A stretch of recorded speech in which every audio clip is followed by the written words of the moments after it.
बड़ी खबर इस वक्त आ रही है। जेपी नड्डा से मिलने के लिए पहुंचे हैं राजनाथ सिंह। जेपी नड्डा से मिलने राजनाथ सिंह पहुंचे हैं। ये बड़ी खबर इस वक्त आ रही है। ये बड़ी बैठक है। जेपी नड्डा जिनके आवास पर कल बैठक भी बुलाई गई है और लगातार बैठकें हो भी रही हैं। जेपी नड्डा से राजनाथ सिंह की मुलाकात इस वक्त चल रही है और हमारे साथ हमारे सहयोगी प्रकाश सिंह जुड़ गए हैं सीधे पटना से। प्रकाश जी, जरा बताइए, एक के बाद एक सबसे फोन पर बात कर रहे हैं अमित शाह। ये कहा जा रहा है कि जीतन राम मांझी से बात की है, वहीं चंद्रबाबू नायडू को तो कन्वीनर बनाने का ऑफर दिया, लेकिन बिहार में जीतन राम मांझी और फिर कहा जा रहा है चिराग पासवान से भी बात हुई है।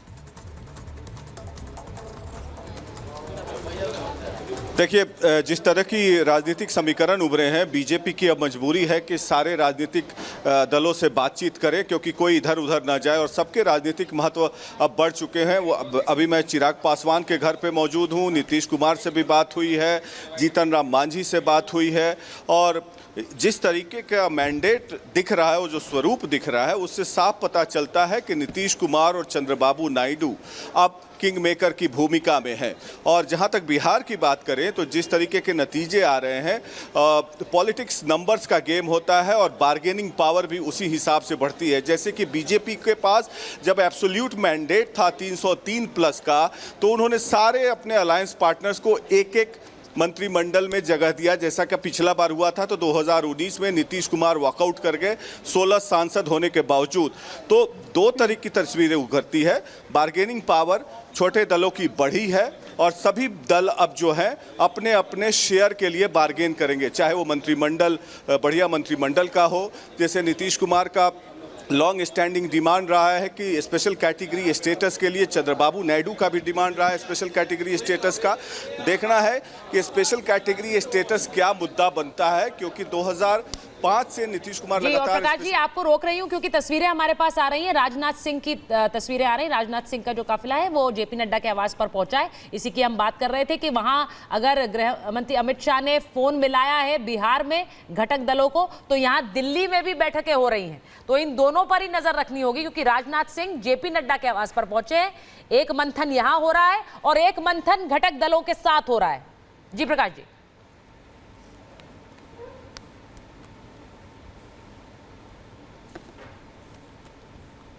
लगता है कि प्रकाश जी तक आवाज की बात है, मुझे नहीं लगता कि अभी इधर उधर जाएंगे वो। जी जी जी। अरे सूरज, जहां तक नीतीश कुमार के इधर उधर जाने की बात है, मैंने टॉप सोर्सेज से और जो मेरी राजनीतिक समझ है उस हिसाब से नीतीश कुमार अब इधर उधर नहीं जाने वाले हैं। पहले इधर बार्गेनिंग पावर अपना बढ़ाएंगे और दूसरी बात ये भी समझ है, क्योंकि वो उधर जब इंडिया अलायंस की तरह एक तरीके से फ्रैक्चर्ड मैंडेट है, मल्टीपल पार्टीज है, वो सरकार के तरफ अगर कोई अग्रसर भी होता है तो वो सरकार ज़्यादा दिन टिकने वाली नहीं है। दूसरी बात, बिहार में अगले साल विधानसभा चुनाव होने हैं और जेडीयू और बीजेपी एक उनका कॉम्बिनेशन है। जब वो साथ रहते हैं, 2005 से क्या 1995 से इन लोगों का गठबंधन रहा है। अपवाद छोड़ दे 3-4 साल, तो इन्होंने ज़बरदस्त परफॉर्मेंस किया है पिछले 20 सालों में। तो उसको देखते हुए जेडीयू के अधिकांश नेता ये भी चाहते हैं कि नीतीश कुमार इधर ही रहे। भले ही प्रलोभन दिए जाएंगे इंडिया अलायंस से उप प्रधानमंत्री बनाने के लिए, जैसा कि पिछले बार कन्वीनर नहीं बनाए गए तो वो बाहर निकल गए।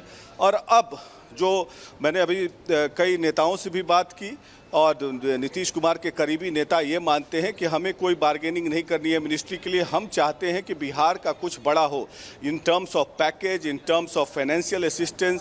इन लोग की मांग रहती है जो कि दरकिनार किया गया है और उसको लेके, जैसा कि मैं पहले बता चुका कि politics is a game of numbers. जिसकी नंबर ज़्यादा होती है पूछ उसी हिसाब से होती है। जैसा कि भारतीय जनता पार्टी को भी 303 प्लस सीटें आई तो उन्होंने सारे रीजनल पार्टीज को ठेंगा दिखाया और एक एक मंत्री पद का ऑफर किया, जिसको लेकर नीतीश कुमार नाराज भी हुए थे।